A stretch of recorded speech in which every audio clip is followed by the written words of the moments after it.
En Côte d'Ivoire, le Haut Commissariat des Nations Unies pour les réfugiés HCR et le gouvernement ivoirien ont lancé une opération de recensement des réfugiés vivant sur le territoire ivoirien à travers le service d'aide et assistance aux réfugiés et apatrides. Ces derniers sont pour la plupart originaires du Libéria, de la Sierra Leone, du Nigeria ou encore de la Libye. C'est une opération dite de vérification dans le but de collecter des données fiables sur les réfugiés en Côte d'Ivoire. Selon Lassina Kwaku Kwame, coordonnateur du service d'aide et assistance aux réfugiés et apatrides, cette opération permettra une meilleure prise en charge des réfugiés vivant dans le pays. Filiale ivoirienne du groupe français Orange vient de lever sur le marché bancaire local et international via un syndicat de banques 190 milliards de francs CFA, soit 290 millions d'euros, pour refinancer ses opérations en Afrique de l'Ouest. Selon Mamadou Bamba, le directeur général d'Orange Côte d'Ivoire, après le rachat de 50% d'Airtel au Burkina Faso, de 100% de Celcom au Libéria et sa prise de participation dans Afrique Market, Orange avait besoin de se refinancer. À cet effet, la Société Générale de banque en Côte d'Ivoire SGBCI a été retenu comme chef de file des arrangeurs au thème d'un appel d'offres. Les négociations avec cette banque avaient été entamées depuis février dernier.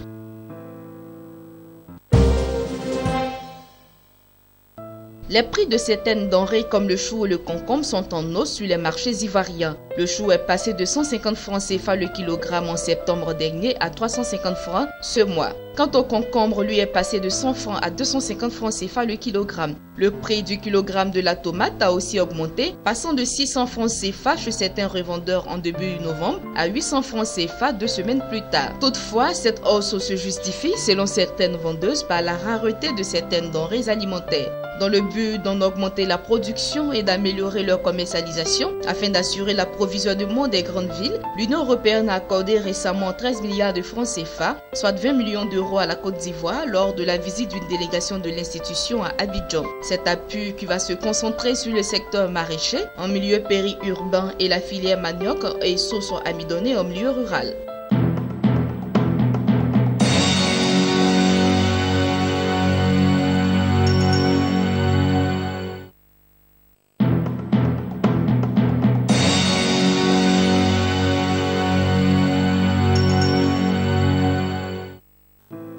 À l'initiative de la Caisse des dépôts de gestion du Maroc, un réseau d'investisseurs institutionnels africains s'est constitué lors de la COP22 dans le but de financer l'adaptation des économies africaines au changement climatique. Participeront à ce réseau les caisses des dépôts du Maroc, du Gabon, du Sénégal, de la Tunisie, de la Mauritanie, le Fonds de pension publique du Nigeria, rejoint par des banques de développement et des institutions de coopération telles que l'Agence française de développement ou encore Novetic. À ce jour, la partie africaine de ce réseau représente à elle seule plus de 100 milliards de dollars sous gestion et espère bien agréger d'autres partenaires financiers.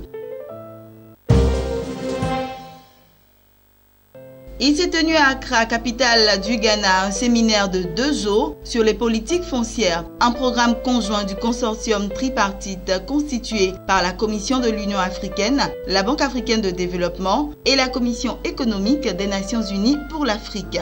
Regroupant 50 chefs traditionnels africains, ce séminaire est destiné à les sensibiliser sur les risques et les opportunités d'investissement foncier à grande échelle et à les doter des principes clés pour la négociation des offres d'investissement foncier qui sont durables et bénéfiques aux communautés et aux peuples africains.